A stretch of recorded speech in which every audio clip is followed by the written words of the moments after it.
தேர்தல் முடிஞ்ச உடனே சட்டமன்ற தேர்தல் முடிஞ்ச உடனே கவர்னர் பதவி பிரமாணம் செய்து வைப்பதற்கு அதிக எண்ணிக்கை கொண்ட சட்டமன்ற உறுப்பினர்கள் என்ற வகையிலே தவக அழைத்தார். அப்ப அவர் என்ன திரும்ப திரும்ப சொன்னார்னா, போதிய அதாவது 118 சீட்டு உங்களுக்கு இல்ல, அதனால இதுல ஹார்ஸ் ட்ரேடிங்க அனுமதிக்க மாட்டேன், குதிரை பேரத்தை அனுமதிக்க மாட்டேன் தானே சொன்னாரு. அதனாலதானே 3-4 தடவை கவர்னரை சந்திக்க திரும்பி திரும்பி சென்றாங்க. அப்போ குதிரை பேரத்தை நடத்த விட மாட்டேன்னு உறுதியா இருந்த கவர்னர் இப்ப என்ன செஞ்சுக்கிட்டு இருக்காரு? இப்ப குதிரை பேரம் தமிழ்நாட்டில் நடக்குதா இல்லையா? இப்ப நாங்க பல முறை சொன்ன அண்ணன் சொன்னாரு குதிரை பேரம் நடந்திருக்கு. எப்படின்னா, அதிமுக தாவேக ஆட்சி அமைக்கும் போது ஆதரவு கடிதம் ஒண்ணு கொடுத்தாங்க. அதுல அதிமுகவினுடைய கடிதம் கிடையாது. ஆனா அதிமுகவினர் தங்கியிருந்த ஒரு இடத்திற்கு முதலமைச்சரே நேரடியா சென்றார். செஞ்சு அவர் உள்ள போய் அவர் சில வாக்குறுதிகளை கொடுத்ததா தெரிய வருது. இப்போ அப்ப அவர் கொடுத்த வாக்குறுதிகளின் அடிப்படையில் ஏற்கனவே எங்களுடைய கொறடா கொடுத்த உத்தரவை மீறி 25 பேர் வாக்களித்தாங்க. அந்த வாக்களித்தவங்க மேல நடவடிக்கை எடுக்கணும் அப்படின்னு 10 ஷெட்யூல்ல நடவடிக்கை எடுக்கணும், கட்சி தாவல் நடவடிக்கை எடுக்கணும். நாங்க ஒரு மனுவை கொடுத்திருந்தோம். அந்த மனு நிலுவையில் இருக்கும் போதே 4 பேர் ஓடி போய் ரிசைன் பண்றாங்க. ரிசைன் பண்றவங்க அதே வேகத்தில் ஓடி போய் மாறியில் இருக்கிற போய் ஆதவ அர்ஜுனை சந்திச்சு கட்சியில இணைகிறாங்க. இது குதிரை பேரம்.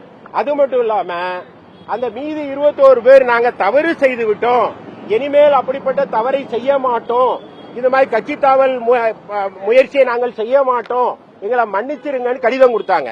அந்த கடிதம் கொடுத்ததுனால அவங்கள மன்னிக்க சொல்லிட்டோம். மன்னிக்க சொல்றது சட்டத்தில் இடம் இருக்கு. அவ்வாறு மன்னிப்பு பெற்ற இருவர் ஒரு 15 நாள் 20 நாள் கழிச்சு மீண்டும் கட்சி தாவுனா, அப்ப கட்சி தாவல் தடை சட்டம்னு ஒண்ணு இருக்குல்ல, 10 ஷெட்யூல், அதோட நோக்கம் என்ன?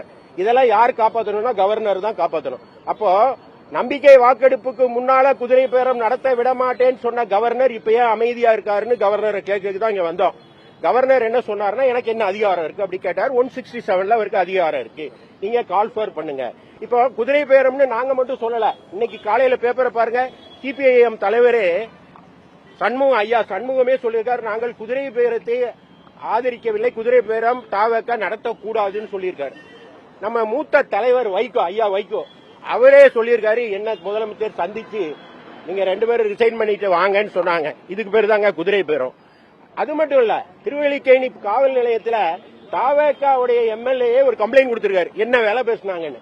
குதிரை பேரம் யார் பண்ணா என்ன? தாவேக்கா பண்ணா என்ன? திமுக பண்ணா என்ன? குதிரை பேரம் தானே. அப்ப தமிழ்நாட்டில் குதிரை பேரம் நடக்குது இல்லையா?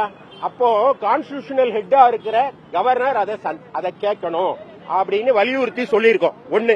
ரெண்டாவது, ரகசிய காப்பு பிரமாணம்னு ஒன்னு எடுத்திருக்காங்க அமைச்சர்கள்லாம். அதை மீறுற மாதிரி கேபினெட் மீட்டிங்ல ஒரு 2 பேர் கலந்துகிட்டதா ஒரு கம்ப்ளைண்ட். அந்த 2 பேர் விஷயத்தை கண்டும் காணாம கவர்னர் இருக்க முடியாது. அவருதான் கான்ஸ்டிடியூஷனல் ஹெட். எனவே அதையும் விசாரிக்கணும், அந்த சிசிடிவி புட்டேஜ் எல்லாம் வாங்கி பார்க்கணும். அப்ப கவர்னருக்கு என்ன அதிகாரம் இருக்குன்னா, 167ல அவருக்கு அதிகாரம் இருக்கு. எல்லாத்தையும் ரெக்கார்டை கொண்டு வா, கட்சி தாவல் நடந்துச்சான்னு பார்க்கணும்னு அசம்பிளி செக்ரட்டரிய, பப்ளிக் செக்ரட்டரிய, சீஃப் செக்ரட்டரிய, டிஜிபிய எல்லாரையும் அழைச்சி விளக்கம் கேட்கணும். அந்த விளக்கத்தில் அவருக்கு திருப்தி வரலன்னா 356ல அவர் ஒரு ரிப்போர்ட்டை மத்திய அரசுக்கு அனுப்ப முடியும். தமிழ்நாட்டில் ஏன்னா நான் அந்த 2வது சொன்னேன், இந்த அபிஷியல் சீக்ரெசி அப்படின்னு பிசினஸ் ரூல்ஸ் ஒன்னு இருக்கு. பிசினஸ் ரூல்ஸ் படி தமிழ்நாடு கவர்மெண்ட் பிசினஸ் ரூல்ஸ், அந்த ரூல்ஸ் படி யார் தான் கேபினெட் மீட்டிங்ல இருக்கணும்னு இருக்கு. அப்ப அதுல இல்லாத 2 பேர் கலந்து கொண்டா அது அபிஷியல் சீக்ரெசி ஆக்டுக்கு எதிரானது. அவ்வாறு நடக்கும்போது என்ன ஆகும் அப்படின்னா கான்ஸ்டிடியூஷனல் பிரேக் டவுன். இதே மாதிரி ஒரு உதாரணம் தமிழ்நாட்டில் ஏற்கனவே இருக்கு. 91 ஜனவரியில திமுக ஆட்சியை கலைச்சாங்க. எதுக்காகனா தமிழ்நாட்டுடைய ரகசியங்கள் வெளியே போயிடுச்சு, அப்படிதானே கலைச்சாங்க. அதே நிலைமை இப்ப இருக்கு. இப்ப அபிஷியல் சீக்ரெசி வெளியே போயிருக்குன்னு சொல்றாங்க. அப்ப அதெல்லாம் விளக்க வேண்டிய பொறுப்பு, கேட்க வேண்டிய பொறுப்பு கவர்னருக்கு இருக்கு. விளக்க வேண்டிய கடமை தமிழ்நாடு அரசுக்கு, அதிகாரிகள் இருக்கு. நான் விஜய சொல்லல. விஜய் ஆனா அவங்களுக்கு சட்டமும் தெரியல, ஒன்னும் தெரியல, அவங்க கான்ஸ்டிடியூஷன்ல ஃபாலோ பண்ற மாதிரியும் தெரியல. எனவே chief secretary, public secretary, home secretary, சம்பந்தப்பட்ட கேபினெட் செக்ரட்டரி இருந்தா இவங்களெல்லாம் கூப்பிட்டு விசாரிக்கணும். ஏன்னா கான்ஸ்டிடியூஷன் பிரேக் டவுன் தமிழ்நாட்டில் 30ஆம் தேதியோட மாவட்ட அளவிலான நீதிமன்றங்கள்ல இருக்கிற பிபிஜிபிக்கு பதவி காலம் முடிஞ்சிருச்சு. ஆனா 3 நாள் போடவே இல்லை. போடாம ஒரு கோர்ட் நடந்திருக்குன்னா அதுவும் கான்ஸ்டிடியூஷனல் பிரேக் டவுன். இதெல்லாம் தான் கவர்னர் கேட்கணும். ஏன்னா பேர் மக்கள் மாளிகை, மக்களோட குறைய அவர் தானே கேட்கணும். எனவே கவர்னர்கிட்ட இன்னைக்கு ஆளுநர்கிட்ட மனு கொடுத்திருக்கோம். அவர் இதுல உறுதியா தலையிடுவார்னு நம்புறோம். ஏன்னா நீதிமன்றம் என்ன சொல்லுதுன்னா, முறைப்படி சம்பந்தப்பட்டவர்களுக்கு மனு கொடுத்துட்டு நீதிமன்றத்துக்கு வரணும்னு சொல்லியிருக்காங்க. குதிரை பேரம் தமிழ்நாட்டில் இருக்குன்னு அதிமுக மட்டும் சொல்லல, திராவிட முன்னேற்ற கழகம் சொல்லுது, அனிதா ராதாகிருஷ்ணன் சொல்லியிருக்காரு, தாவேக்காவே சொல்லுது. அவர் ஒரு கம்ப்ளைண்ட் இளையராஜா எம்எல்ஏ வந்து கொடுத்திருக்காரு. ஐயா சிபிஐஎம் சண்முகம் சொல்லியிருக்காரு, வைகோ சொல்லியிருக்காரு ஹார்ஸ் ட்ரேடிங் இருக்குன்னு. எனவே இந்த ஹார்ஸ் ட்ரேடிங் ரொம்ப ஆபத்தானது, கான்ஸ்டிடியூஷனுக்கு எதிரானது.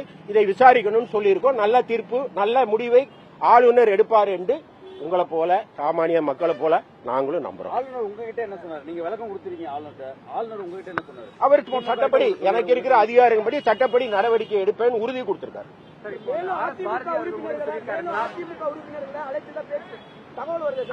சார் அதெல்லாம் பொலிட்டிக்கலா பதில் சொல்லுவாங்க. லீகலா கவர்னருக்கு இருக்கக்கூடிய அதிகாரத்தை பயன்படுத்தி நீங்க சொல்றதுடைய உச்சகட்டம்ன்றது ஆட்சி கலைப்புக்கான இது. சென்ட்ரல் கவர்மெண்ட் கவர்னர் அனுப்புவாரு, அதன் பிரகாரம் இங்க ஆட்சி கலைக்கணும். அதிமுக கவர்னரோட வேலை என்னன்னா, தேர்ந்தெடுக்கப்பட்ட ஒரு அரசு அது சட்ட முறைமைப்படி இயங்குதா அப்படின்னு சொல்றதுக்கு பாக்குற கஸ்டோடியன், அதாவது மேற்பார்வையாளர் தான். அவர் தான் கான்ஸ்டிடியூஷனல் ஹெட். இப்ப முதலமைச்சரை மக்கள் தேர்ந்தெடுக்கிறாங்க.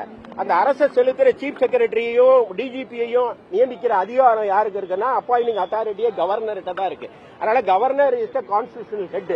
அவர்கிட்ட தான் கம்ப்ளைண்ட் பண்ண முடியும். ஏன்னா லேக் ஆஃப் கான்பிடன்ஸ் ஸ்டேட் மேல எங்களுக்கு இருக்கு. கம்ப்ளைண்ட் எனக்கு கொஸ்டின் பண்றது என்னன்னா, கவர்னர் சீஃப் செக்ரட்டரி கூப்பிட்டு கேட்கணும்ன்றீங்க. சீஃப் செக்ரட்டரி கூப்பிட்டு கேட்டது பிறகு அந்த அறிக்கையை வாங்கி மத்திய அரசுக்கு அனுப்பணும் ஆளுநர்னு சொல்றீங்க. அதுதான் அனுப்பும்போது இறுதியா அதோட அட்லாஸ்ட் அது என்ன எண்ட் ஆஃப் தி டே என்ன நடக்கும், என்ன நடக்குங்கிறது நான் சொல்ல முடியாது. அவரே கவர்னர் சொன்னீங்க 91 திமுக உடைய கவர்மெண்ட். ஆமா, டிவிகே கவர்மெண்ட் கலைக்கணும்ன்றது தான் அதிமுக எண்ணமுமா?